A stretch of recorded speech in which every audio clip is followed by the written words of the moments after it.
اسلام آباد high court کے 8 ججوں کو پاؤڈر بھرے مشکوک خطوط موصول ہوئے ہیں جس میں ڈرانے دھمکانے والا نشان موجود ہے۔ تفصیلات کے مطابق آج چیف جسٹس اسلام آباد ہائی کورٹ عامر فاروق نے سائفر کیس کی سماعت کے دوران تصدیق کی تھی کہ ہمیں خط موصول ہوئے ہیں۔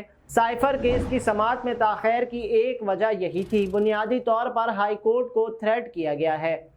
عدالتی ذرائع نے بتایا کہ اسلام آباد ہائی کورٹ کے ججز کو مشکوک خطوط موصول ہوا جس پر اسلام آباد ہائی کورٹ انتظامیہ نے دہشت گردی کی دفعات کے تحت FIR درج کرنے کا حکم دے دیا ہے۔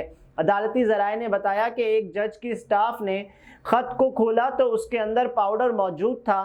اسلام آباد پولیس کی ایکسپرٹس کی ٹیم اسلام آباد ہائی کورٹ پہنچ گئی ہے۔ ذرائع نے کہا کہ پاؤڈر کے حوالے سے ابھی ایکسپرٹس کی ٹیم تحقیقات میں مشغول ہے۔ خط کے اندر ڈرانے دھمکانے والا نشان بھی موجود تھا۔ کسی خاتون نے بغیر اپنا ایڈریس لکھے خط ہائی کورٹ ججز کو ارسال کیے ہیں۔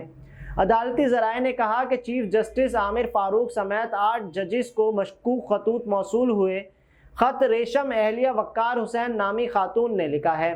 ذرائع کے مطابق اسلام آباد ہائی کورٹ نے انسپکٹر جنرل اسلام آباد پولیس اور ڈپٹی انسپکٹر جنرل سیکیورٹی کو فوری طلب کر لیا ہے اور انتظامیہ نے دہشت گردی کی دفعات کے تحت FIR درج کرنے کا حکم بھی دے دیا ہے۔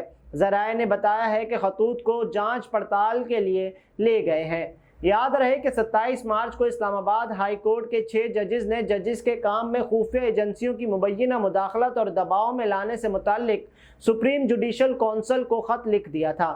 اسلام آباد ہائی کورٹ نے justice Mohsin Akhtar Kayani, justice Tariq Mahmood Jahangiri, justice Babar ستار، جسٹس سردار اعجاز اسحاق خان، جسٹس ارباب محمد طاہر اور جسٹس سمن رفت امتیاز کی جانب سے لکھا گیا۔ خط میں کہا گیا کہ ہم بطور اسلام آباد ہائی کورٹ کے ججز سپریم جوڈیشل کونسل سے ایگزیکٹو ممبران بشمول خفیہ ایجنسیوں کے ججز کے کام میں مداخلت اور ججز کو دباؤ میں لانے سے متعلق رہنمائی چاہتے ہیں۔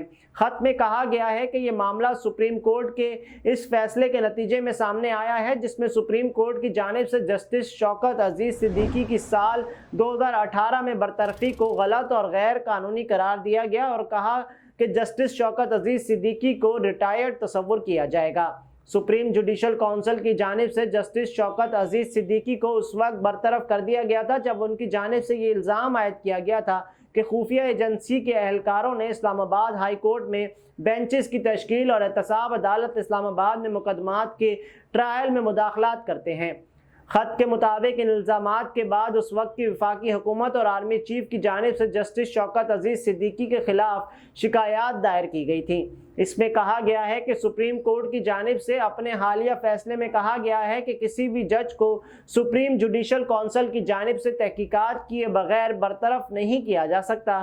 سپریم کورٹ نے اپنے حالیہ فیصلے میں جسٹس شوکت عزیز صدیقی کو برطرفی کو بدنیتی پر مبنی قرار دیا ہے۔ خط کے مطابق سپریم کورٹ کے حالیہ فیصلے سے جسٹس شوکت عزیز صدیقی کے موقف کی جیت ہوئی ہے، تاہم غیر قانونی برطرفی کا ازالہ ممکن نہیں۔ کیا اس وقت واقعی خفیہ ایجنسی کے اہلکار عدالتی معاملات میں مداخلت کر رہے تھے؟ اس کا جواب نہیں مل سکا ہے۔ اگر خفیہ ایجنسی کے اہلکار واقع عدالت کی آزادی کو مجروح کرنے میں ملوث تھے تو کیسے ان کو احتساب کے کٹہرے میں کھڑا کیا جا سکتا ہے تاکہ مستقبل میں ایسے واقعات رونما نہ ہوں؟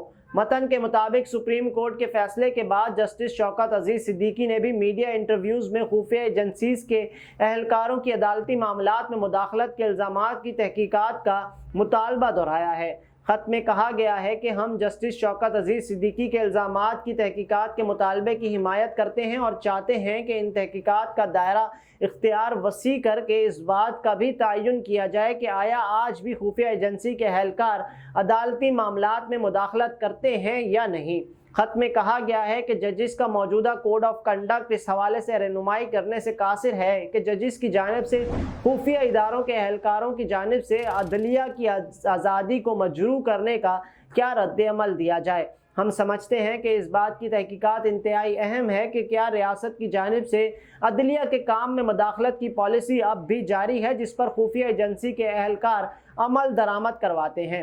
ججز کی جانب سے لکھے گئے خط میں اسلام آباد عدلیہ کو خفیہ ایجنسیوں کی جانب سے درپیش دھمکی آمیز واقعات کا بھی ذکر کیا گیا ہے۔